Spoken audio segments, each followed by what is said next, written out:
아내 몰래 단둘이 있는 공간에서 특별한 마사지를 해주는 아내의 친구. 처음엔 단순한 물리치료였습니다. 하지만 그녀는 이제 아내보다 더 익숙한 여자가 되었습니다. 이건 단 한 번도 느껴본 적 없는 쾌락이었어요. 하지만 저는 그때까지 몰랐습니다. 쾌락에서 시작한 그 작은 불씨가 큰 불이 되어 저를 휘감을 줄은 말이죠. 구독 버튼을 눌러주시면 매주 놀랍고 감동적인 현실 속 숨은 이야기들을 들려드립니다. 오늘의 이야기 시작합니다. 일요일 아침이었어요. 날씨가 꽤 맑았고요. 매주 나가던 회사 내 조기축구 모임이라 늘 하던 대로 운동장으로 갔죠. 운동화 끈 조이고 스트레칭하고 몸을 좀 풀다 보니 괜찮겠다 싶더라고요. 태민 형, 오늘 골 넣으셔야죠. 후배 녀석이 깔깔 웃으며 공을 던져줬고 저도 웃으며 손을 흔들었어요. 몸이 가볍게 잘 따라주는 날이었죠. 그게 문제였던 건지도 모르겠네요. 전반 20분쯤이었을까요? 공을 몰고 오른쪽으로 돌파하다가 순간 발목이 꺽하는 소리를 냈습니다. 진짜 그 찰나에 아차 싶더니 그대로 무릎 꿇고 주저앉았어요. 어우야, 아오, 아파. 숨이 턱 막히고 발목이 점점 부어오르기 시작하더라고요. 후배들이 와서 부축해주고 결국 근처 병원 응급실로 바로 향했습니다. 엑스레이 결과는 생각보다 심각했어요. 단순 염자는 아니고 인대 손상이래요. 한쪽 발 전체를 깁스한 채로 절뚝이며 나오는 그 기분. 참 말로 표현하기가 그렇더라고요. 수술까지는 필요 없지만 몇 주간은 잘 쉬셔야 돼요. 의사 말에 고개만 끄덕였죠. 마음이 착잡했거든요. 집에 도착하니 아내 지수가 거실에서 일 보고 있었어요. 노트북 앞에서 뭔가 바쁘게 정리 중이었는데 제가 들어오자마자 눈을 동그랗게 뜨더라고요. 어머, 여보 괜찮아? 어떻게 많이 아파? 괜찮아. 인대 좀 늘어난 거래. 깁스만 하고 좀 쉬면 된대. 지수는 잔소리부터 시작했어요. 그러게, 나이가 몇인데 그렇게 무리하면서 축구를 해? 그냥 걷는 게 제일 안전하고 좋은 운동이지. 잔소리긴 해도 걱정되는 마음은 알겠더라고요. 뭘 그렇게 바쁘게 했냐고 묻자 또 회사 일이 좀 밀렸다고만 하더군요. 그날부터 침대와 거실 소파가 제 생활 공간이 됐어요. 회사에는 말해서 2주 정도 쉬기로 했습니다. 혼자 움직이기도 힘들고 지수도 워낙 바쁘다 보니 밥도 거의 대충 차려 먹었죠. 며칠쯤 지났을까요? 지수가 그러더군요. 여보, 내 친구 예지 기억나? 예전에 내가 얘기했던 물리치료사 친구 있잖아. 걔가 시간 좀 낼 수 있을 것 같대. 물리치료사? 응. 병원에서 일하다가 지금은 개인 클리닉 운영하거든. 괜찮으면 내일쯤 와서 발 좀 봐준다는데 어때? 전 별 생각 없이 고개를 끄덕였어요. 아는 사람이면 괜찮겠다 싶었거든요. 다음 날 오전쯤이었어요. 현관벨이 울렸고 지수가 직접 문을 열었어요. 예지야. 왔어? 어서 들어와. 그녀가 들어왔죠. 어깨까지 오는 매끈한 단발머리에 밝은 민트색 운동복을 입고 있었어요. 아내한테 말로만 듣다가 오늘 처음 보는 사람이었죠. 듣기로는 예지는 3년 전 남편과 이혼하고 혼자 살고 있다고 했어요. 미소가 또렷했고 말투도 참 또박또박하더군요. 안녕하세요. 태민 씨. 처음 뵙겠습니다. 지수 친구 예지입니다. 아, 네. 안녕하세요. 고생하셨겠네요. 저희 집까지 오시느라. 아니에요. 지수한테 얘기 많이 들었어요. 발목은 축구하다 다치셨다면서요? 예지는 가방에서 뭔가 이것저것 꺼내더니 제 다리를 슬쩍 살펴보더군요. 오늘은 가볍게 긴장 풀어주는 정도만 할게요. 많이 부으셨어요? 아이고, 아프셨겠다. 그녀가 웃으며 말했는데 어쩐지 그 미소가 낯설지 않았어요.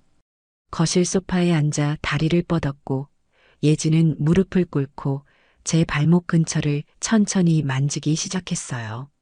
생각보다도 훨씬 손이 부드럽고 따뜻하더라고요. 처음엔 당연히 아무 생각 없었어요. 그냥 치료지 뭐. 근데 시간이 좀 지나면서 느낌이 달라지기 시작했어요. 예지의 손길은 아주 부드럽고 섬세했는데 발목에서부터 종아리, 무릎까지 이어지니까 괜히 심장이 조금 빨리 뛰는 느낌이랄까요? 아, 좀 뭉쳐있네요. 힘 빼셔도 돼요. 다리 전체적으로 풀어줘야 발목이 더 잘 풀리거든요. 아, 네. 여보, 어때? 내 친구 예지 잘하지? 어? 응. 잘하네. 평소 같으면 아무렇지 않게 들렸을 말인데 이상하게 숨이 한 번 걸렸어요. 그리고 그 순간 내가 이상한 생각을 하고 있다는 걸 깨달았죠. 이게 무슨 아니지. 그냥 치료야. 혼자 마음을 다스렸어요. 그럼 난 일하러 나간다. 그렇게 아내 지수는 출근했고 집엔 저와 예지 단둘만 남게 되었죠. 그날 치료는 30분 정도 걸렸고 예지는 짐을 정리하면서 말했어요. 이게 집이라 자세가 아무래도 불편해서요. 제가 운영하는 클리닉 쪽으로 오시면 조금 더 전문적인 케어가 가능할 거예요. 기구도 있고요. 전 그냥 고개만 끄덕였습니다. 그 말이 뭘 의미하는지 그땐 잘 몰랐어요. 하지만 묘하게 마음속 어딘가가 흔들리고 있었던 건 분명했죠. 며칠이 지났어요. 예지는 그 뒤로도 집에 한두 번 더 왔습니다. 똑같은 손길, 똑같은 말투, 그런데 뭔가 점점 익숙해지더라고요. 그 손이 제 발목을 만지면서 오늘은 붓기가 좀 빠졌네요. 그렇게 말할 때마다 저는 엉뚱한 곳이 긴장이 됐어요. 민망한 마음에 웃어넘기려 해도 어색한 기류가 자꾸 남더라고요. 그러다 예지가 또 조심스럽게 말을 꺼냈습니다. 태민 씨, 제 말 기억나세요? 제 클리닉으로 오시는 거요. 이제 진짜 제대로 재활 들어가야 할 것 같아요. 그 말이 왜 그렇게 들렸는지 모르겠어요. 이제 진짜 그 문장에 괜히 의미를 붙이는 저 자신이 좀 한심하기도 했고요. 지수한텐 제가 알아서 말해둘게요. 태민 씨가 몸이 빨리 회복되는 게 우선이니까요. 결국 전 알겠다고 대답했어요. 치료니까요. 그냥 치료받으러 가는 거죠. 그 주 금요일 오후 처음으로 예지의 클리닉을 찾았습니다. 생각보다 단정하고 조용한 곳이더라고요. 아늑한 조명에 잔잔한 음악, 깔끔한 흰색과 우드톤의 인테리어. 혼자 운영하는 곳이라 조용했고, 뭐랄까, 이상하게 편했어요. 태민 씨, 오셨어요? 기다리고 있었어요? 예지가 웃으며 문을 열어줬는데 평소보다 약간 더 얇은 크림색 레깅스를 입고 있었어요. 그 모습이 괜히 눈에 들어왔습니다.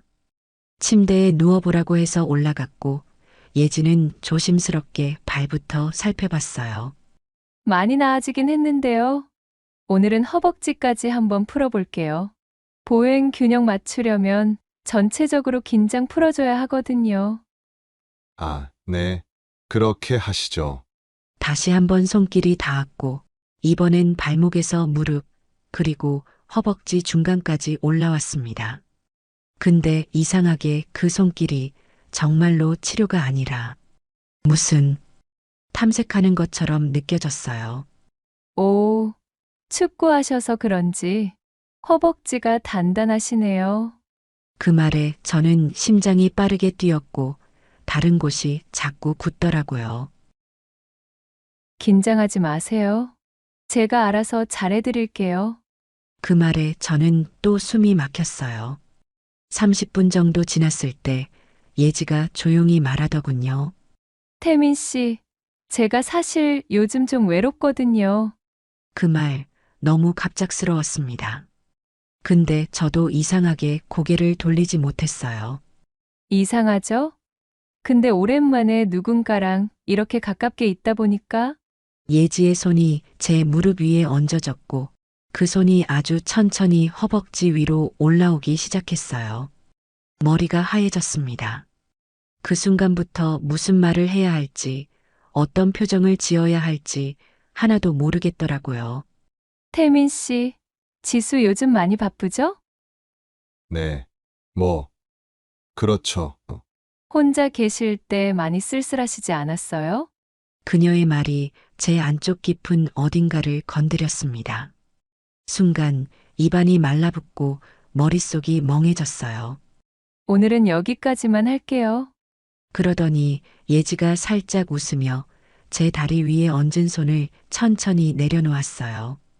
밖으로 나왔는데 공기가 무척 차더라고요. 가을이 오고 있었나 봐요. 걸음을 옮기면서도 계속해서 방금 예지의 손길이 떠오르고 있었습니다. 이상하게도 불쾌하진 않았습니다. 그게 더 무서웠죠. 그날 이후로 저는 예지의 클리닉을 다시 찾지 않았습니다.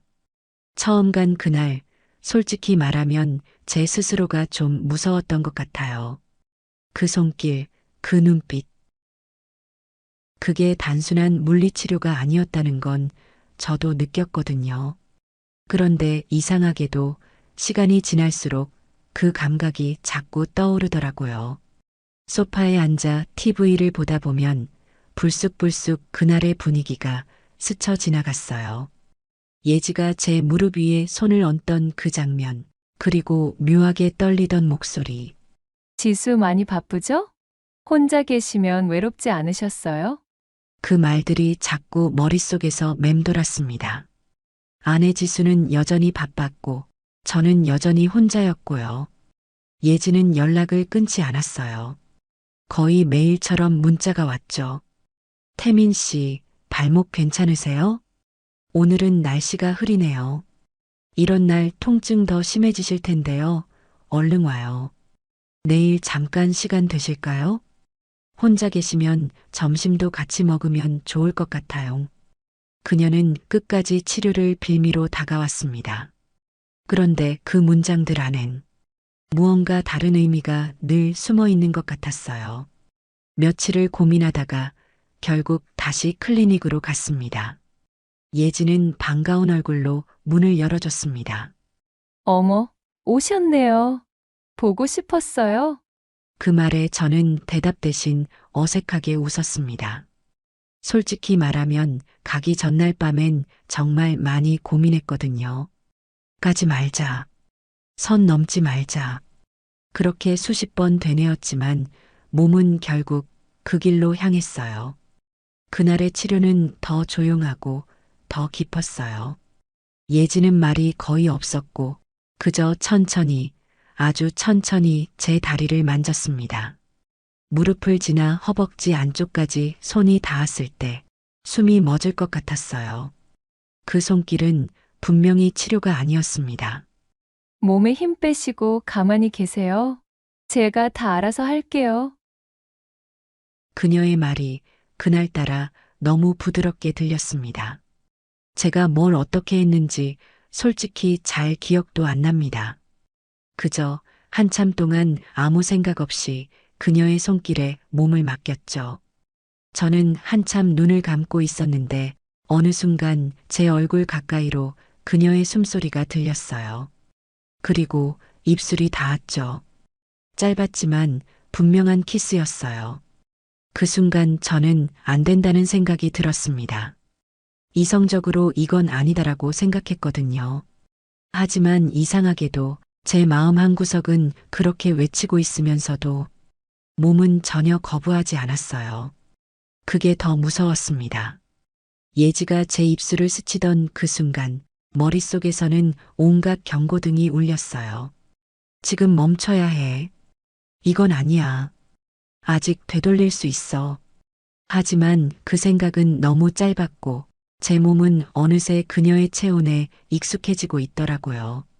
예지는 아무 말 없이 제 어깨에 손을 올렸고 천천히 고개를 들더니 제 눈을 바라봤습니다. 오빠, 괜찮아요. 그 말이 어쩌면 오늘의 모든 걸 허락하는 열쇠였던 것 같아요.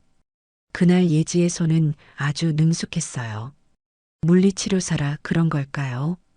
몸의 어디를 어떻게 자극해야 어떤 반응이 오는지 정확히 아는 사람처럼 느껴졌어요. 그녀의 손끝이 허벅지를 지나 복부 쪽으로 올라올 때 제 입에서는 짧은 숨이 새어나왔고 그걸 본 예지는 살며시 웃었죠. 그 미소가 참 묘했어요. 따뜻하면서도 어딘가 날카로운 그런 느낌. 오빠, 지수한테는 비밀이에요. 알죠? 예지는 그렇게 말하면서 제일 단단하게 뭉친 곳을 잡고 풀어주기 시작했어요. 말릴 수 있었는데 말리지 않았습니다. 그 순간만큼은 저도 예지에게 모든 걸 내어준 셈이었죠. 그리고 결국 선을 넘었습니다. 아니, 그냥 선 따윈 없는 곳으로 뛰어들어 버렸어요. 침대 위에서 예지와 뒤엉키며 머릿속이 하얘질 정도로 몰입했습니다. 그녀의 손길, 입술, 숨결. 모든 게 너무 강렬했고 동시에 너무 위태로웠어요. 그 안에 죄책감이 없었냐고요? 물론 있었죠. 하지만 이상하게도 그 죄책감은 저 멀리에서 울리는 소음 같았어요. 지금만큼은, 이 순간만큼은 아무도 모를 거야. 그게 저의 변명이었습니다. 둘만의 시간이 끝난 후 우린 한참을 말없이 누워 있었어요. 예지는 제 옆에 살짝 기대며 이렇게 말하더군요. 오빠, 고마워요. 너무 좋았어요. 진심으로요. 그 말이 괜히 마음을 찔렀어요. 지수한테 미안했고 무엇보다 나 자신이 너무 부끄러웠습니다. 하지만 입 밖으로는 아무 말도 못했어요. 그저 고개를 돌려 천장을 바라봤죠. 집으로 돌아오는 길, 머릿속이 복잡했어요. 이게 뭐 하는 짓이지? 왜 그랬지? 지수는 알면 어떻게 될까? 그렇게 후회하면서도 솔직히 말하면 몸 어딘가엔 아직도 예지의 온기가 남아 있었어요. 그런데 그게 두렵긴 했지만 싫진 않았습니다. 집에 도착했을 때 지수는 이미 자고 있었어요. 밤새 일하고 퇴근해서 그런지 많이 피곤해 보였죠. 저를 위해 거실 불을 켜놨더군요. 거실 불을 끄고 조심스레 방에 들어가 누웠지만 잠은 오지 않았습니다. 눈을 감아도 예지의 눈동자가 자꾸 떠올랐어요. 그녀가 마지막에 한 말이 계속 귀에 맴돌았거든요. 오빠, 너무 좋았어요. 진심으로요. 그날 이후 제 삶은 아주 천천히 무언가 바뀌는 느낌이 들었습니다. 그날 이후로 전 다시 예지의 클리닉에 가지 않았습니다. 당연한 일이었죠. 그게 끝났던 그날 밤, 잠든 지수 옆에 누우니 내면 속 어딘가가 무거워진 기분이었거든요. 아내 지수에게 들키진 않았지만 건들면 터질 듯한 기분이랄까요? 침대에 누워도 예지의 얼굴이 떠오르고 화장실 거울을 봐도 그날의 제 모습이 자꾸 겹쳐졌어요. 예지한테는 연락이 계속 왔어요. 오빠, 오늘은 안 오세요? 보고 싶어요. 괜찮아요. 기다릴게요. 오늘은 예쁜 거 입었는데 헤헤. 하루에 5통, 많게는 10통씩. 처음엔 무시했지만 어느 순간엔 문자창조차 열어보지 않았습니다. 그녀가 무섭기도 했고 또 솔직히 말하면 제 자신이 더 무서웠어요. 지수는 여전히 바빴어요. 아침 일찍 출근해서 밤늦게 들어오고 집에 있어도 계속 노트북 앞에 앉아 있었죠. 여보, 예지한테 치료 잘 받고 있어? 어? 아, 그게 이제 좀 괜찮아진 것 같아서. 자주 가. 예지가 알아서 잘해줄 거야. 내 친한 친구잖아. 그 말을 들으니 더 무서워졌고 미안해졌어요. 그러다 문득 생각했죠. 내가 바람을 피웠다는 죄책감보다 그걸 들킬까봐 더 두려워하고 있는 건 아닐까? 스스로에게 묻는 그런 질문들. 생각보다 꽤 마음이 아프더라고요. 하루는 지수가 그러더군요. 진짜 요즘 좀 괜찮아진 거야? 발목 덜 아파? 응, 이제 거의 다 나은 것 같아. 예지가 아무 말 없이 안 온다고 걔 좀 섭섭해 하던데? 그 말에 저는 순간 말을 잃었습니다. 제가 연락을 무시하는 걸 예지가 지수한테 말한 겁니다. 예지가 지수에게 아무 말도 안 한 걸까요? 아니면 모든 걸 알고도 모르는 척 하는 걸까요? 지수는 아무렇지도 않게 물 한 잔을 마시고 식탁에 앉아 노트북을 펼쳤어요. 그 뒷모습이 왜 그렇게 낯설게 느껴졌는지. 시간은 흐르는데 예지의 존재는 점점 더 무겁게 남아 있었습니다. 그녀가 보낸 마지막 문자가 기억나요. 오빠, 진짜 마지막이에요. 딱 한 번만. 이게 진짜 마지막. 마지막으로 해주면 저도 연락 안 할게요. 그 메시지를 본 순간 온몸이 얼어붙는 것 같았어요. 진짜 마지막. 그 말에 흔들렸다는 게 지금 생각하면 너무 한심하지만 그땐 그 말에 이상하게 끌렸던 것 같아요. 진짜로 마지막이라면, 그게 정말 끝이라면 그 정도는 괜찮지 않을까? 스스로에게 면죄부를 쥐어주려 했죠. 며칠을 망설였고 결국 전 다시 예지에게 문자를 보냈습니다. 내일 저녁 7시에 만나자. 문자를 보내자마자 답장이 바로 왔어요. 오빠, 고마워해. 내일은 우리 집으로 와요. 그 문자를 보자마자 가슴이 쿵 내려앉는 느낌이었고, 이제는 돌이킬 수 없겠다는 직감이 들더군요. 그리고 다음 날이 찾아왔습니다. 그날 저녁 약속한 시간에 맞춰 예지의 집으로 향했어요. 주소는 어제 문자를 통해 받았고 평소엔 지나치기만 했던 동네 작은 아파트 단지였습니다. 엘리베이터를 타고 11층. 초인종을 누르기도 전에 문이 먼저 열렸습니다. 오빠, 왔어요? 생각보다 빨리 왔네. 보고 싶었어. 예지가 문 앞에 서 있었어요. 머리는 반쯤 묶은 상태였고 얇은 가운 같은 실내복을 입고 있었는데 그 아래로 비치는 실루엣이 은근하게 드러났습니다. 그 순간 숨이 한 번 턱 막혔어요. 다시 되돌아 나가야 하나 그런 생각이 잠깐 스쳤지만 발걸음은 이미 안쪽으로 향하고 있었어요. 편하게 앉으세요. 저녁 드셨어요? 먹고 왔어. 그럼 커피라도 드릴까요? 아니면 와인? 예지는 제 대답을 듣기도 전에 미리 준비한 듯 자연스럽게 와인병을 꺼내 들었고 전 그냥 고개만 끄덕였습니다. 잔잔한 음악이 흘렀고 작은 스탠드 조명 하나가 방 안을 은은하게 비추고 있었어요. 예지의 집은 생각보다 정갈했고 어딘지 모르게 호텔 스위트룸 같기도 했어요. 그녀가 건넨 잔을 받아들며 말했죠. 오늘 진짜 마지막이야. 그 약속 지킬 거지? 예지는 고개를 끄덕이며 제 손을 잡았어요. 응, 오빠 마지막이에요. 그래서 오늘은 더 특별하게 하고 싶어. 기억에 남게 해드릴게요. 그녀의 입술이 닿았고 손이 천천히 제 아래로 가기 시작했어요. 모든 게 이전과는 또 다른 느낌이었습니다. 그녀는 오늘이 마지막이라고 말했지만 그 말 속에 묘한 의미 같은 게 느껴졌어요. 가운이 바닥에 스르르 미끄러졌고 그녀의 몸은 이전보다 더 대담하고 확신에 찬 움직임을 보였어요. 우린 거실 소파에 앉아 격렬해졌습니다. 예지는 조용히 숨을 죽이면서도 제 귀에 대고 속삭였어요. 오빠, 오늘은 내가 다 맛볼 거야.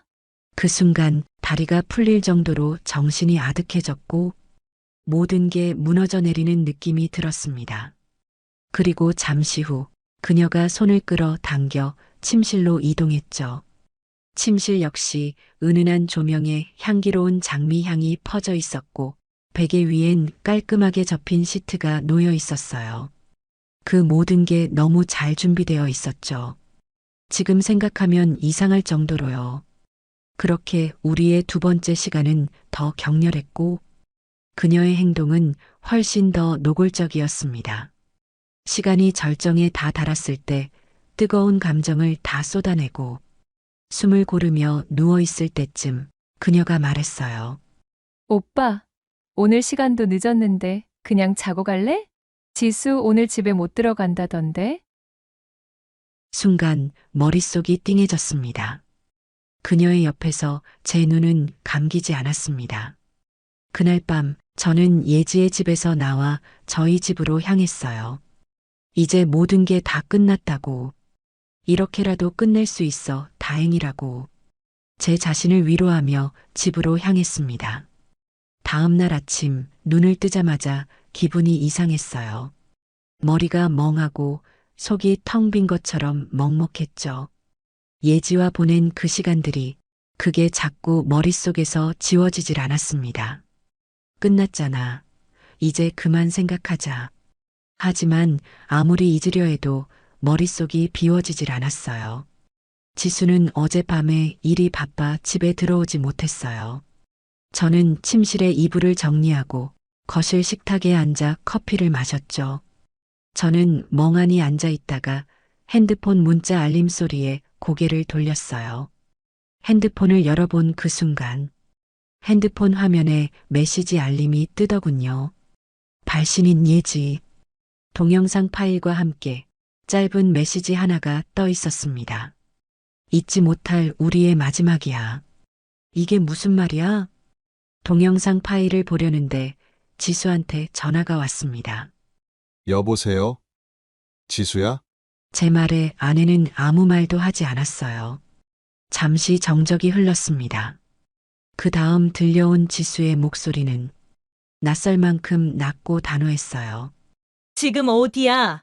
집이라고 말하자 잠시 후 지수가 집 현관문을 벌컥 열고 들어왔고 제가 뭐라고 말할 새도 없이 그녀가 제 뺨을 세게 후려쳤습니다. 이게 도대체 뭐야? 아내의 손에 들고 있는 휴대폰 화면엔 저와 예지가 함께 있는 영상이 재생되고 있었어요. 모든 게 그대로 찍혀 있었죠. 클리닉에서, 침대 위에서, 서로를 위한 시간 속 모습까지 한치의 가림 없이 담겨 있었습니다. 지수는 아무 말 없이 거실 의자에 주저앉았고 그녀의 어깨가 천천히 들썩이기 시작했어요. 눈물인지 분노인지 그 경계가 너무 미묘해서 차마 옆에 앉을 용기도 나지 않았습니다. 언제부터였어? 그녀가 고개도 들지 않은 채 묻더군요. 지수야. 미안해. 진짜. 내가 언제부터였냐고 묻잖아. 대답해봐. 전 말문이 막혔고 그저 고개를 숙일 수밖에 없었어요. 발목 아프다더니 그럴 힘은 있었나 보네? 어떻게 내 친한 친구랑? 너가 사람이야? 저는 끝까지 아무 말도 나오지 않았어요. 그러자 지수는 조용히 일어나 안방으로 들어가더군요. 그리고는 짐을 싸기 시작했어요. 서랍을 열고 옷장을 열고 가방에 옷과 화장품, 노트북을 담는 그 모습이 마치 오래전부터 준비해온 것처럼 침착했어요. 당장 이혼해. 나 친정으로 갈 거야. 이건 못 참아. 진짜 이건. 그녀의 손끝이 부르르 떨리는 걸 보며 저도 모르게 눈물이 나왔어요. 지수야. 미안해. 내가 잠깐. 정말. 입 닥쳐. 너무 더러워서 말도 듣기 싫어. 지수는 짐을 들고 현관으로 향했고 잠시 멈추더니 마지막으로 한마디만 남기고 떠났습니다. 너랑 예지랑 내 인생에서 완전히 지워버릴 거야. 그냥 둘이서 내 눈치 보지 말고 편하게 즐겨. 내가 빠져줄 테니까. 쾅 하고 문이 닫히는 소리. 그 소리는 마치 제 삶 전체가 멈추는 소리처럼 들렸어요. 지금껏 살면서 가장 조용한 집안. 그 조용함이 그날 처음으로 너무 무서웠습니다. 세상에 저 혼자 버려진 느낌이었어요. 문이 닫히고 나서도 한참을 멍하니 서 있었어요. 현관 앞에서 지수가 사라진 자리를 멍하게 바라보면서요.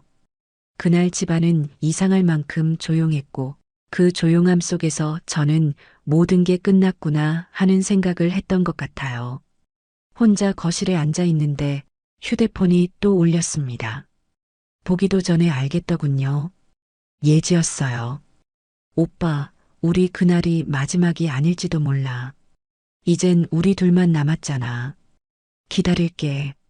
웃는 이모티콘까지 덧붙인 그 메시지를 보는데 입안이 너무 쓰고 손이 떨려서 핸드폰을 그대로 바닥에 떨어뜨렸습니다.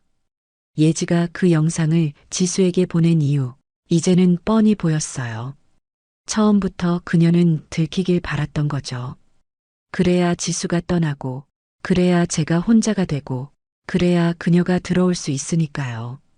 생각하면 생각할수록 등골이 서늘해졌습니다.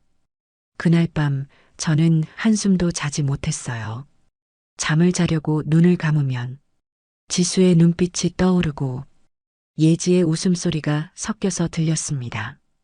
침대에 누워 있다가도 갑자기 벌떡 일어나 거실을 서성이고 가슴이 뛰어 미칠 것 같았죠. 다음 날 출근을 해야 했지만 도저히 그럴 정신이 아니었습니다. 회사엔 몸이 안 좋다고 문자 하나만 남겼고 온종일 거실 소파에 누워 TV도 켜지 않은 채 가만히 누워 있었어요. 문득 지수랑 같이 찍은 사진이 떠오르더라고요. 거실 서랍 안쪽 깊숙이 박혀있던 그 앨범을 꺼내 하나씩 넘겨보는데 갑자기 숨이 막혔어요. 여기저기 웃고 있는 우리 둘. 내가 무너뜨린 그 시간들이 고스란히 사진 속에 남아 있었습니다. 문자 하나가 다시 왔어요. 역시 예지였고요. 오빠 뭐해? 오늘 저녁 뭐 먹고 싶은 거 있어? 내가 오빠 집으로 갈까? 지수도 없으니까. 그 메시지를 보는 순간 더는 참을 수 없었어요. 전화를 걸었습니다. 신호음이 2번 울리자마자 그녀가 받았죠. 오빠, 나 너무 보고 그 영상 왜 보냈어? 제 말에 예지가 잠시 침묵하더니 조용히 대답했습니다. 이제 오빠는 내 거니까. 지수가 없어야 우리가 더 좋아지는 거잖아? 그치, 오빠? 그녀의 말은 분명했어요. 이건 사랑이 아니라 집착이고 계획이었습니다. 넌 정말 무서운 여자야. 제가 그렇게 말하자 예지는 웃지도 않았습니다. 오빠도 원했잖아. 그 밤들, 그 시간, 그거 다 거짓이었어? 그래, 착각이었어. 나한텐 지수가 더 소중해. 너랑은 그냥 미친 짓이었어. 그 말을 끝내자 예지의 목소리가 차갑게 변했어요. 그래, 그럼 그렇게 사세요. 소중한 지수 다시 붙잡고 잘 살아요. 얼마나 잘 사는지 두고 볼 테니까. 그리고 통화가 끊겼습니다. 전 다시 혼자가 됐고 정말로 아무도 없는 집에 남겨졌습니다. 거실에 시계 소리만 들리던 그 순간 진짜로 울었어요. 소리도 못 내고 조용히 무너진 듯 울었습니다. 그날 밤 냉장고에 남은 찌개를 데워 먹으면서 계속 생각했습니다. 이제부터 나는 어떻게 살아야 하지? 시간이 얼마나 지났는지 모르겠어요. 지수가 짐을 싸서 나간 날 이후로 모든 게 흐릿해졌습니다. 하루는 유난히 조용하고 하루는 유난히 우울했어요. 밤에 잠을 자도 자는 게 아닌 것 같고 아침에 눈을 떠도 눈을 뜬 게 아닌 것 같고요. 그런 상태로 출근을 했습니다. 이틀을 무단결근했으니 눈치가 보일 법도 했지만 문제는 그게 아니었어요. 사무실에 들어서는 순간 그 분위기가 평소와 너무 달랐습니다. 누가 대놓고 말을 하진 않았지만 모두가 제 쪽을 슬쩍슬쩍 쳐다보는 게 느껴졌어요. 아주 짧게, 그러고는 눈을 돌리죠. 복도에서 마주치던 후배가 괜히 핸드폰 보는 척하며 고개를 숙이고 지나가고 같은 부서 직원들은 저와 마주치지 않으려는 듯 자리에서 일어나 물 마시러 가고 점심시간 구내식당에서 국을 떠놓고 숟가락을 들려는데 뒷자리에서 아주 작게 웃음 섞인 소리가 들렸어요. 그 영상 진짜 저 사람 맞다니까? 저 나이에 클리닉에서? 와, 대박. 심장이 쿵 내려앉았고 손에 쥔 숟가락이 미세하게 떨렸습니다. 입맛이 뚝 떨어졌고 도저히 그 자리에 더 앉아 있을 수가 없더군요. 국도 안 먹고 그대로 나왔어요. 그날 오후 부장님이 따로 부르셨습니다. 요즘 힘들지? 회사에도 그런 얘기 돌면 곤란한 거 알지? 네, 죄송합니다. 뭐, 그것 때문에 회사를 그만두라는 건 아니야. 근데 잠깐 쉬고 오는 건 어때? 사람들도 좀 불편해하는 것 같고. 그 말 돌려 말아내고 통보였어요. 저는 아무 말 없이 고개를 끄덕였고 다음 주부터 연차를 쓰기로 했습니다. 사실 연차라는 게 무슨 의미가 있나 싶었지만요. 회사에서 나오는 길 햇볕이 쨍쨍했는데도 전부 어두워 보였어요. 햇살도 사람도 세상도 저를 향해 등을 돌린 기분이었습니다. 집 앞 슈퍼에 들렀다가 익숙한 동네 아주머니와 마주쳤는데 그분도 괜히 고개를 푹 숙이더니 인사도 안 하고 지나가더군요. 그제야 깨달았어요. 이 동네도 이 사람들도 이제는 저를 다른 눈으로 본다는 걸요. 예지와의 일이 이제는 조용한 불씨가 아니라 천천히 번지는 불길이 되어 저를 완전히 감싸기 시작했다는 걸요. 그날 밤 TV는 켜놨지만 아무것도 안 들렸어요. 창밖으로는 누군가 퇴근하고 돌아오는 소리, 아이들 뛰어노는 소리, 멀리서 들리는 택배차 시동 소리까지 세상 모든 소리가 제게서 멀어지는 것 같았죠.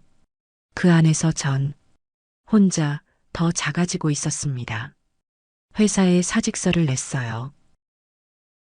부장님은 아무 말도 하지 않았고 서류를 접수하던 총무과 직원도 그냥 담담했어요.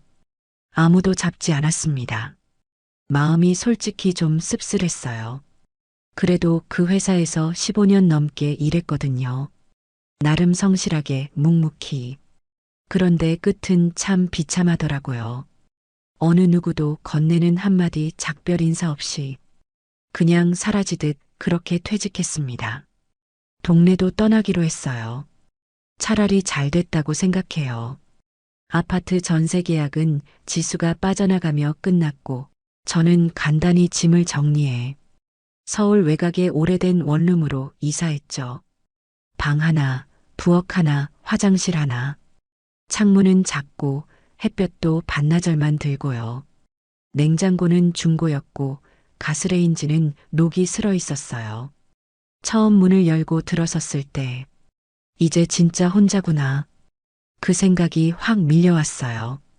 짐은 몇 개 없었어요. 수트 한 벌, 일상복 몇 벌, 서랍엔 면도기 하나랑 스킨, 책 한 권, 그리고 오래된 머그컵. TV도 없고 와이파이도 없고 그냥 핸드폰만 덩그러니 충전기에 꽂혀 있었죠. 전기밥솥에 쌀을 씻어 넣으며 왠지 모르게 혼자 소리내서 웃었습니다. 이제 밥도 혼자 지어 먹네. 웃으면서도 눈가가 시큰했어요. 웃음인지 울음인지 모를 감정이 그 좁은 방 안에서 가만히 맴돌았죠. 일자리를 알아봤어요. 이 나이에 전직 회사원이 할 수 있는 일이 그리 많지 않더라고요. 그래도 무조건 몸을 움직이고 싶었어요. 아무 생각 없이 그냥 무언가에 집중하고 싶었거든요. 편의점 야간 아르바이트 자리를 구했고 낮엔 인근 아파트 단지 청소 일을 시작했어요. 새벽부터 걸레 들고 복도 닦고 저녁엔 카운터 뒤에 서서 계산하고 그렇게 하루를 버텼어요. 누가 보면 참 못나 보일지 몰라요. 에휴, 태민 씨 그렇게 점잖더니 그런 사람이었구나. 츠츠. 지나가다 동네 사람들이 속삭이던 말들이 떠오르기도 했어요. 하지만 전 그냥 사람 눈보단 제 자신을 마주할 용기를 먼저 갖고 싶었어요. 그게 지금 저한테 필요한 전부였습니다. 퇴근하고 집에 오면 바로 샤워하고 조용히 누웠습니다. 불은 켜지 않고 핸드폰 화면만 멍하니 보다가 자연스럽게 잠들고 가끔은 꿈에서 지수가 나왔어요. 웃는 얼굴로 아무 일 없던 시절처럼 말해주는 거예요. 여보, 이거 맛 좀 봐봐. 간 맞는지? 그런 꿈에서 깼을 땐 잠시 멍해져 있다가 괜히 한참을 멍하니 천장을 봤어요. 그리고는 눈에서 눈물이 흘러나왔어요. 그리움이라는 게 참 깊고 조용하게 사람을 조이더라고요. 이사 온 지 일주일쯤 됐을 때 아무 이유 없이 지수에게 문자를 보냈습니다. 지수야, 잘 지내? 그냥 보고 싶었어. 많이 미안하고 또 많이 그리워. 답장은 오지 않았어요. 그날도 그 다음 날도 그리고 지금까지도 새벽 청소 일을 마치고 돌아오면 몸은 고단한데 정신은 말똥말똥했어요. 다른 사람들은 피곤해서 쓰러져 자겠지만 전 아무리 피곤해도 그 좁은 원룸에 들어오면 더 잠이 안 왔어요. 그 이유를 요즘은 알 것 같아요. 방이 조용하지만 마음은 시끄럽거든요. 컵라면 하나를 꺼내 들고 뜨거운 물을 붓고 기다리면서 핸드폰 앨범을 또 열었습니다. 지수랑 찍은 사진 몇 장이 남아 있었는데 그중 하나 우리가 10주년 기념으로 여행 갔던 강릉 바닷가 사진이 자꾸 눈에 밟히더라고요. 사진 속 지수는 머리를 묶고 햇살을 등지고 웃고 있었어요. 그 미소가 그때는 참 당연했는데 지금은 도저히 볼 수가 없는 얼굴이 됐네요. 예지는요. 이상하게도 기억에서 점점 흐려지고 있어요. 몸은 기억해도 마음은 기억하지 않는 사람. 그게 예지였던 것 같아요. 그녀와 함께했던 장면들은 이제 뿌연 안개처럼 스쳐 지나가요. 그런데 지수는 가슴 한가운데 선명히 박혀 있어요. 말투 하나, 습관처럼 했던 잔소리까지도 또렷해요. 가끔은 그런 생각도 들었어요. 지수가 예지를 소개시켜주지 않았다면 지금의 난 어떻게 됐을까? 아니, 내가 예지에게 단호하게 선을 그었더라면 지수는 지금 곁에 있었을까?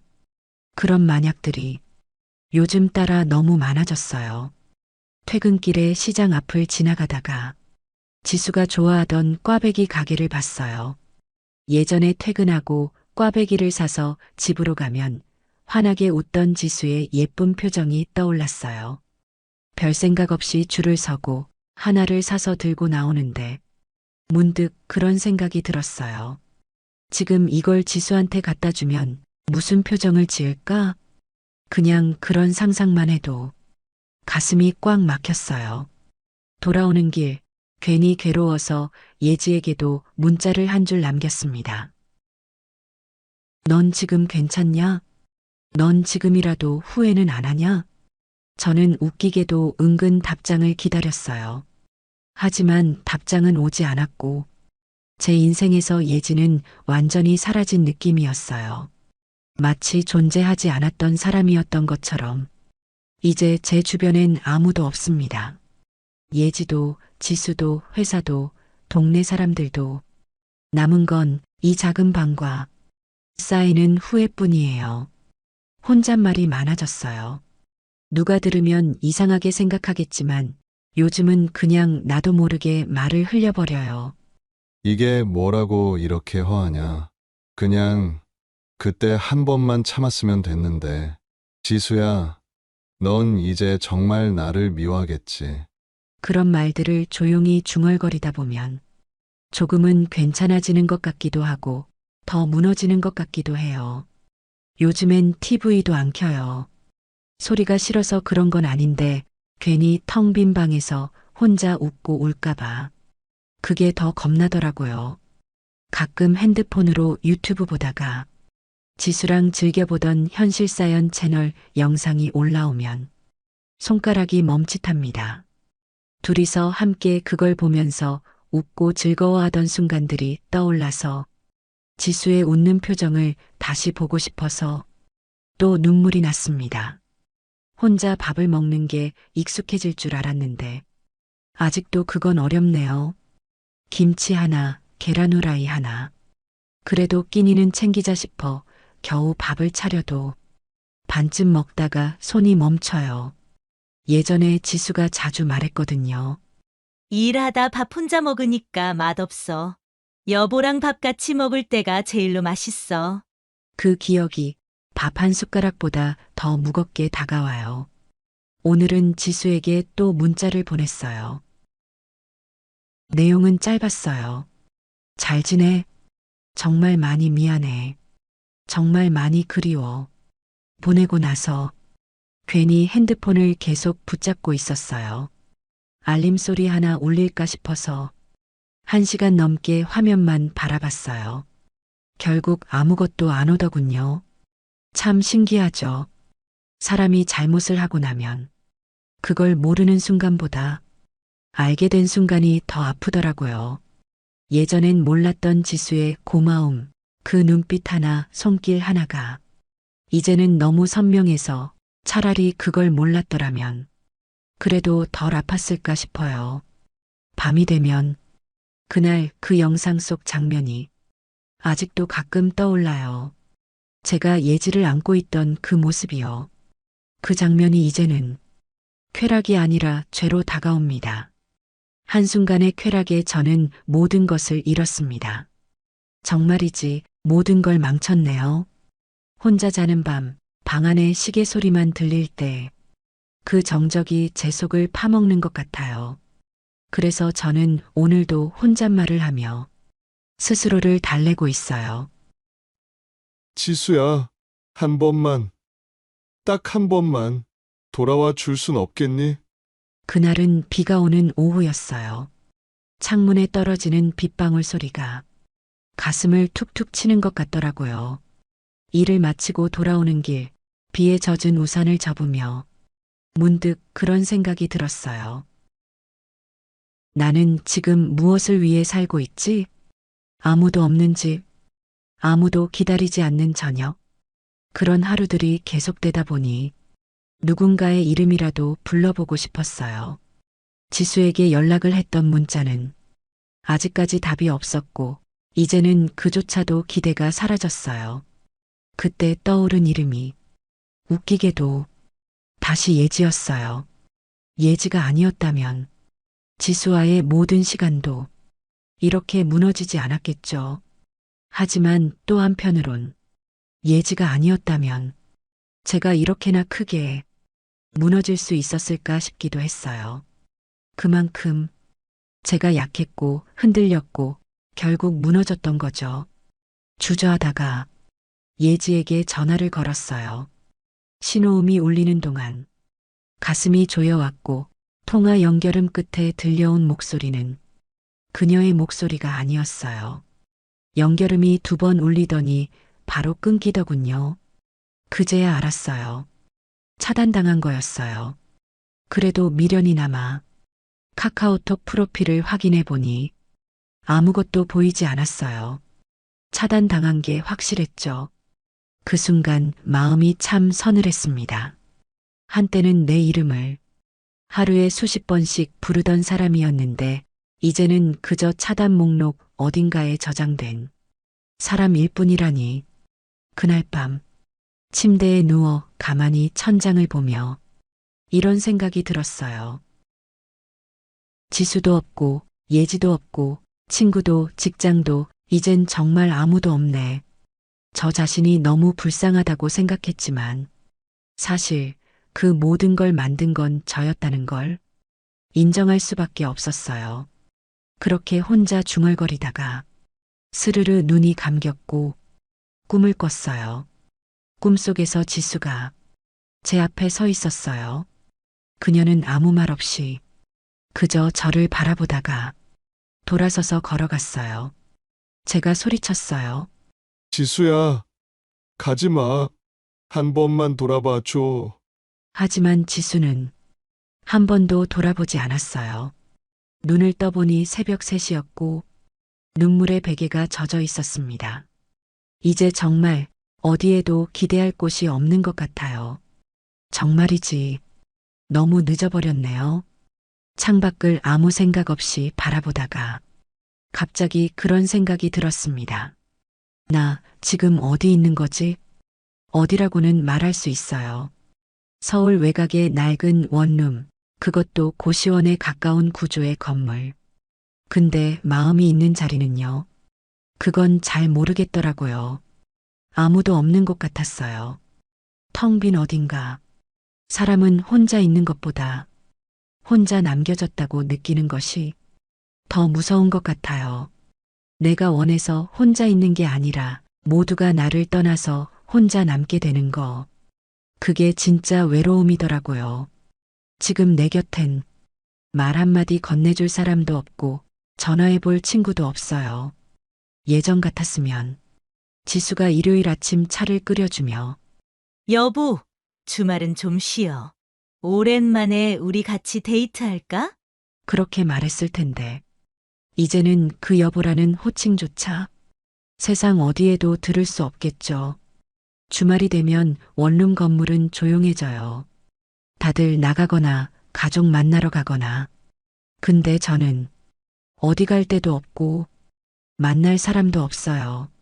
시간은 느릿하게 흘러가고 냉장고엔 남은 찌개도 시들해졌고 테이블 위 먼지만 두꺼워졌어요. 이런 것들 하나하나가 나란 사람의 현재 모습을 보여주는 것 같아 더 씁쓸하더군요. 거울을 봤습니다.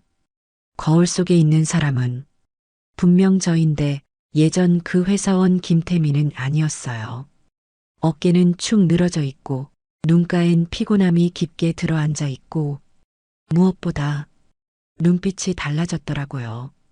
예전엔 조금은 단단하고 조금은 자신 있었던 그 눈빛이 이젠 그냥 흐리멍덩했어요. 살아는 있지만 살고 있지는 않은 눈빛이랄까요? 문득 지수랑 찍었던 셀카 중 하나가 떠올랐어요. 그 사진 속 전 활짝 웃고 있었죠. 그때의 나는 참 바보처럼 웃고 있었어요. 모든 걸 잃기 전에는 그게 얼마나 소중한지 모르니까요. 그날 밤 전 핸드폰을 손에 쥐고 다시 한번 지수의 번호를 눌렀어요. 진동이 한참 울렸지만 역시나 연결되진 않았어요.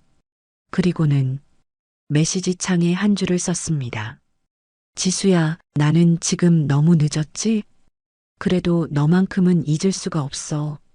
보낼까 말까 망설이다가 결국 저장도 안 하고 그냥 꺼버렸습니다. 이제는 내 마음을 전할 자격조차 없다는 생각이 들더라고요. 그날 밤은 희한하게도 꿈도 안 꿨어요. 그냥 끝도 없는 어둠만 있었어요. 그게 오히려 현실보다 편안하게 느껴졌어요. 그리움이란 감정은 가끔 방향을 잃은 채 떠다니는 것 같아요. 어디로 흘러야 할지도 모르고 누구에게 가야 할지도 모른 채 그냥 가슴 한가운데에 남아있더라고요. 아침에 눈을 뜨면 햇살보다 먼저 떠오르는 얼굴이 지수예요. 침대에 누운 채 한쪽 팔을 베개 삼아 자던 모습이 떠올라요. 그 옆에서 저는 조용히 눈을 뜨고 그 얼굴을 한참이나 바라보곤 했죠. 그게 그 당시엔 사랑이라기보다 습관 같았어요. 근데 지금 생각해보면 그 평범한 습관이 제겐 가장 큰 사랑이었네요. 시장에 들러 세일하는 계란 한 판을 사들고 돌아오는 길, 길모퉁이에서 지수랑 가본 적 있던 순댓국집 간판을 봤어요. 문득 지수가 그 집 순대만 먹었다는 기억이 났죠. 다른 곳은 냄새 나서 싫어. 여긴 깔끔해서 좋아. 그때는 그냥 흘려들었던 말들이 이제는 제 머릿속에서 하나도 빠짐없이 또렷하게 들려요. 그리움이라는 건 기억을 참 생생하게 만들어요. 되돌릴 수 없게 만들면서도요. 집에 돌아와 혼자 밥을 먹다가 숟가락을 내려놨어요. 방 안에 울리는 씹는 소리조차 왠지 슬프게 느껴지더라고요. 사람이 옆에 없다는 게 이렇게 큰 공허함일 줄은 예전엔 미처 몰랐어요. 혼자서 먹는 밥, 혼자서 보는 TV, 혼자서 듣는 음악. 그 안에 지수의 흔적이 어디에나 있었습니다. 지수는 내가 지켜줬어야 할 사람이었어요. 그 사람의 마음을, 그 사람의 일상을, 그 사람의 온기를 다른 누구도 아닌 제가 무너뜨렸다는 걸 생각하면 가슴이 저릿하게 아파와요. 예지는 순간의 욕망이었지만 지수는 제 삶 그 자체였어요. 그게 뒤늦게라도 느껴졌다는 게 얼마나 허무하고 잔인하게 와닿던지. 하루하루가 그렇게 흘러가요. 마치 감정이 잠겨 있는 것처럼 멍하니 무기력하게. 근데 아이러니하게도 그 무기력함 속에서 가장 뚜렷한 감정이 그리움이에요. 그 사람을 그리워하는 마음만은 절대로 흐려지지 않더라고요. 밤에 잠들기 전에 핸드폰을 손에 쥐고 지수의 이름 석자를 입안으로 조용히 불러봅니다. 지수야, 그 세 글자가 세상에서 가장 조용하고 가장 뜨거운 말이 되었어요. 밤이 깊어질수록 방 안은 점점 더 조용해져요. 그 조용함 속에서 나는 더 선명해지고 그 선명한 나를 마주하는 게 너무 두려워집니다. TV도 안 켜고 라디오도 꺼놓고 불도 낮춰두고 그렇게 혼자와 가장 가까운 시간을 마주할 때 나는 나를 직면하게 됩니다. 욕조에 미지근한 물을 받아놓고 그 안에 조용히 몸을 담갔어요. 물속은 따뜻한데 마음은 더 시렸어요. 천장을 바라보며 속으로만 울고 있었어요. 지수야, 정말 미안해. 너 아니었으면 내가 그렇게 행복할 수 있었을까? 그 말을 머릿속에서만 수십 번 반복하다가 갑자기 숨이 턱 막히더라고요. 그때 또다시 울었습니다. 소리도 없이 눈물이 터졌어요. 그동안 참았던, 모른 척했던, 억지로 눌러놨던 감정들이 파도처럼 밀려왔어요. 온몸이 떨릴 만큼 소리 없이 울었고 물이 따뜻한지도 차가운지도 몰랐어요. 그저 그리운 사람 하나, 제 손으로 놓쳐버린 죄책감에 숨이 막혀왔습니다. 세면대 거울을 봤어요. 눈이 벌겋게 충혈된 제 얼굴이 너무 낯설고 너무 처량해서 웃음이 났어요. 웃으면서 계속 눈물이 났습니다. 이 꼴이 뭐냐, 진짜. 지수가 보면, 어휴, 또 징징댄다고 웃겠지. 그런 혼잣말을 하다가 다시 조용히 울었어요. 이건 후회였고 사랑이었고 벌이었어요. 그날 밤 지수의 사진을 꺼냈습니다. 지수의 웃는 얼굴이 담긴 사진 한 장. 손가락으로 조심히 그 얼굴을 쓸어내렸어요. 미안해. 지수야, 정말 미안하다. 눈물로 뿌얘진 화면을 손바닥으로 덮으며 그냥 가만히 그 사진을 껴안고 잠들었어요. 다음 날 아침 눈을 떴을 때 이불 속엔 아직도 그 사진이 있었어요. 하루가 또 그렇게 시작됐지만 이젠 좀 달랐어요. 울고 나니 비로소 내 잘못이 조금 더 깊이 새겨졌거든요. 그게 지수를 돌이킬 수는 없겠지만 내가 사람으로 다시 살아야겠다는 작은 다짐이 되었어요. 요즘은 아침에 눈을 떠도 예전처럼 한숨부터 쉬진 않아요. 그렇다고 웃으며 일어나는 건 아니지만 그래도 몸을 일으키는데 조금은 익숙해졌달까요? 슬픔도 반복되면 일상이 된다는 말이 이제는 좀 알 것도 같아요. 이사 온 동네에도 얼굴 아는 사람들이 생겼어요. 슈퍼 사장님이 요즘 날씨 좋죠? 하고 말을 걸어오고 청소 일 끝내고 들르는 국밥집 아주머니는 제가 단골이 됐다며 삶은 계란 하나 더 얹어주셨어요. 그런 게 별거 아닌 일처럼 느껴지다가도 집에 돌아오면 괜히 가슴이 울컥하더라고요. 나 아직 완전히 버려진 건 아니구나. 그런 생각이 들어서요. 그날도 늘 하던 대로 일을 마치고 집에 들어와 라면 물을 올리려는데 문득 핸드폰에 알림이 하나 떴어요. 지수가 SNS에 사진 하나를 업로드했다는 알림이었어요. 한동안 멍하니 그 화면을 쳐다봤어요. 지수가 사진은 작은 바닷가 앞에 선 풍경이었어요. 사람은 안 보였고 해가 지고 있었죠. 노을빛이 번진 바다를 보고 있으니 그 안에 지수의 마음이 담긴 것 같았어요. 조용하지만 따뜻하고 멀리 있지만 아직 존재하는 그런 감정. 사진 하나가 이렇게 사람을 무너지게 할 줄 몰랐어요. 그날 밤 저는 핸드폰을 들고 메시지를 또 썼어요. 사진 잘 봤어. 바다 예쁘네. 너도 예쁘게 살고 있길 바래. 언제까지나 너만은 웃었으면 좋겠어. 이젠 미안하다는 말보다 그저 행복하라는 말이 더 진심이 됐어요.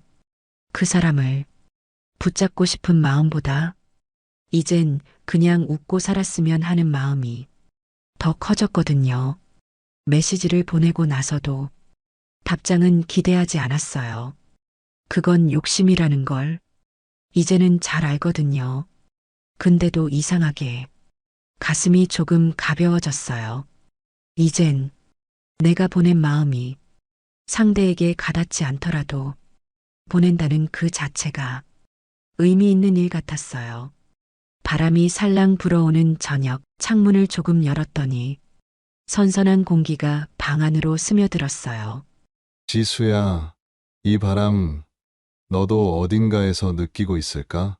그 말은 소리 내지 않았지만 마음속에 분명하게 머물렀습니다. 사람 이름이라는 게 참 묘한 힘이 있더라고요. 그냥 세 글자일 뿐인데 그걸 속으로 한번 부를 때마다 가슴이 덜컥 내려앉아요. 지수, 지수야. 이름 하나만 불러도 그 사람의 온기가 돌아와요. 숨결, 눈빛, 목소리까지. 그리움이란 감정은 결국 이름에서 시작되는 건지도 모르겠어요. 며칠째 지수에 대한 답장은 오지 않았지만 괜찮았어요. 그 사람을 붙잡기 위해서가 아니라 그냥 내 마음이 그 사람에게 머물렀음을 확인하고 싶었던 거니까요. 지금도 그 사람은 내 마음 어딘가에 조용히 살아있어요. 그날은 출근도 없고 몸도 좀 무기력했어요. 그래서 이불을 걷어내고 오랜만에 집 근처 공원으로 나갔어요. 바람이 불고 산책하는 사람들 사이로 아이들이 웃으며 뛰어다녔죠. 그 풍경 안에 지수와 함께 걷던 시간이 겹쳐서 보였어요. 그땐 같은 길을 두 사람이 걸었는데 지금은 그 길을 혼자 걷고 있었어요. 벤치에 앉아 따뜻한 커피를 한 모금 마시고 하늘을 올려다봤어요. 지수야, 이 하늘 너도 보고 있을까? 그 말도 그냥 혼잣말처럼 나왔어요. 누가 듣지도 않는데 자꾸 그렇게 중얼거리게 돼요. 사람이 정말로 혼자라는 걸 느끼면 이름이라도 불러야 살겠더라고요. 집으로 돌아오는 길, 어느 작은 꽃집 앞에서 예전 지수가 좋아하던 꽃이 보였어요. 하얗고 작은 안개꽃이었죠. 갑자기 그 꽃을 들고 지수가 생일이던 날 서툴게 건넸던 제 모습이 떠올랐어요. 꽃 좋아하잖아. 비싸진 않은데 예쁘길래. 그때 지수는 웃으면서 말했어요. 내 생각하며 꽃을 산 여보 마음이 더 예뻐. 고마워요, 여보. 그 웃음, 이제는 다시 볼 수 없겠죠. 그래도 그날 작은 꽃다발을 하나 샀어요. 그냥 혼자 방 한구석에 두려고요. 누굴 위해서가 아니라 그 사람을 기억하고 있는 나 자신을 위해서요. 사랑이라는 건 꼭 옆에 있어야만 가능한 게 아니라는 걸 이제는 알겠거든요. 밤이 되니 꽃잎이 살짝 말라 있었어요. 하지만 그 모습마저도 왠지 따뜻하게 느껴졌어요. 지수처럼요. 지나간 이름이지만 내겐 아직도 살아있는 사람. 그 사람을 마음속에 조용히 두고 나는 조금씩 앞으로 나아가야겠지요. 사람이 모든 걸 다 잃고 나면 무언가가 하나쯤은 남아있을 줄 알았어요. 후회든 기억이든 자존심이든 아니면 한 줌의 미련이든. 그런데 생각보다 아무것도 남지 않더라고요.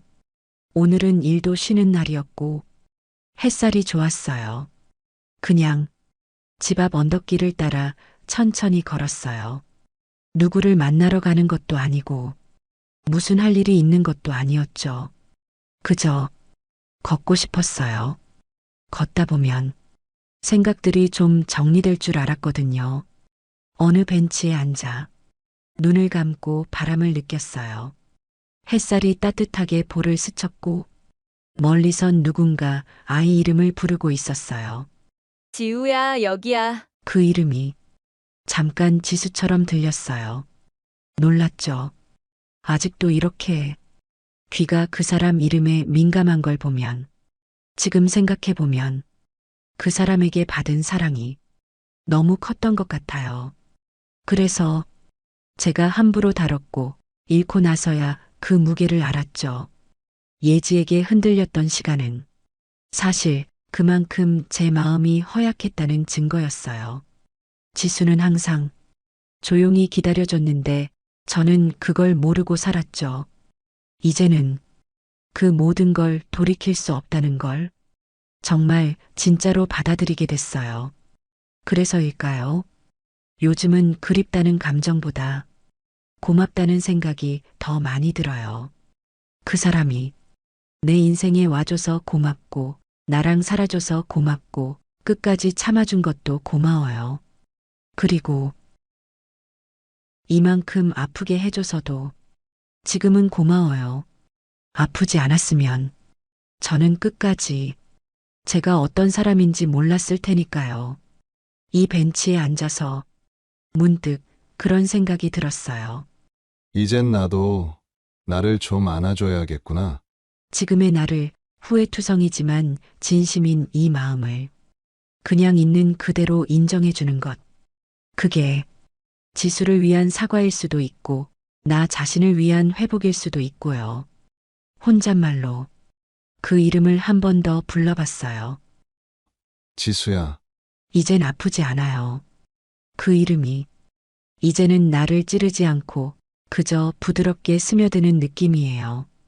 마음 한편 어딘가에 그 사람을 조용히 모셔두고 살아가면 될 것 같아요. 밤이 깊었습니다. 창밖은 조용했고 그 조용함이 이상하게 낯설지 않았어요. 예전에는 이런 적막이 무서웠는데 지금은 그냥 괜찮았어요. 고요한 방 안에 나 혼자 있다는 사실도 누군가에게 잊혔다는 사실도 이젠 다 받아들여졌어요. 책상 위에 지수와 마지막으로 갔던 여행지 엽서가 한 장 남아 있었어요. 그때 지수가 참 좋아했죠. 바닷가 산책길, 작은 조개 껍데기를 주워서 제 손에 쥐어주며 웃던 그 표정, 그 미소는 지금도 선명해요. 그래서인지 그 엽서를 바라보다가 괜히 미소가 나왔어요. 잘 지내고 있지? 지수야? 그 말도 이젠 울지 않고 말할 수 있게 됐어요. 그 사람이 행복했으면 좋겠고 지금 어딘가에서 따뜻한 햇살을 받고 있었으면 했어요. 그리고 혹시라도 언젠가 잠깐이라도 내가 떠오르더라도 미워하지 않았으면 했어요. 핸드폰을 꺼내 다시 메시지 창을 열어봤어요. 아무것도 보내진 않았지만 그냥 마지막으로 이렇게 써봤습니다. 나 이제야 조금 너를 아는 것 같아. 그동안 당연하다고만 생각했었는데 늦었지만 고맙고 정말 미안했어. 행복하게 지내. 이제는 진심으로 그 말만 하고 싶어. 보내진 않았어요. 그럴 필요도, 그럴 자격도 없으니까요. 그냥 내 마음에만 남겨두기로 했습니다. 스스로에게도 한마디 했어요. 미안하다. 태민아. 그 말도 살면서 처음 해봤네요. 늘 누군가에게 미안하단 말만 했는데 이제는 나에게도 좀 따뜻해지고 싶었어요. 방 안에 불을 끄고 창가에 앉았습니다. 달빛이 조용히 들어와 있었어요. 그 아래서 저는 조용히 눈을 감았습니다. 그리고 아무 소리 없이 깊은 숨을 들이마셨죠. 지금 이 순간만큼은 누구의 남편도 누구의 죄인도 아닌 그냥 김태민으로 있고 싶었어요. 이제는 누구도 기다리지 않고 누구에게도 기대지 않고 내가 나를 안아주는 걸로 충분한 삶을 살아보려고 합니다. 지수 없이도 누구 없이도 혼자서도 아프지 않게. 오늘 이야기가 좋으셨다면 구독과 좋아요, 알림 설정을 눌러주시고 여러분의 생각도 댓글로 많이 남겨주세요. 시청해주셔서 감사합니다.